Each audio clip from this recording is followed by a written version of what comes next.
Sa isang malawak na arena, ang mga tagahanga ay nagtipon-tipon, puno ng pananibik at takot. Sa gitna ng entablado, nagpakita si Goku sa kanyang pinakamataas na anyo, Super Saiyan Prime 1,000,000. Whis! Ang sigaw ni Beerus habang pinagmamasdan ang kaiba ng kapangyarihan. Anong sinasabi ng iyong staff tungkol sa kanyang power level? Ito ay higit sa 9,000,000,000, sagot ni Whis, binigyang diin ang kanyang nanggagalit na mga salita. Iyan ay imposibleng mangyari. Ang bulalas ni Beerus, naguguluhan sa laki ng lakas na kanyang kaharap. Subukan natin ito, hindi ba? Sambit ni Goku, na puno ng tiwala sa sarili. Huwag kang mag-expect na ako'y magpapaawa, kaibigan.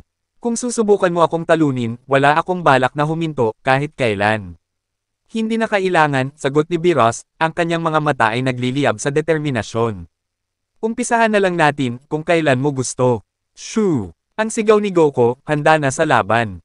Pagsisisihan mo ang desisyong ito. Ngunit sa isang iglap na dodge ni Goku ang isang malakas na atake mula kay Beerus. Ano? Paano mo naiwasan ang aking atake? Bakas ng gulat sa mukha ni Beerus. Iyan lang ba ang mayroon ka? Bailing ni Goku na puno ng ngiti. Habang ang laban ay umuusad, tila nagiging mas masigla ang kanilang laban, at ang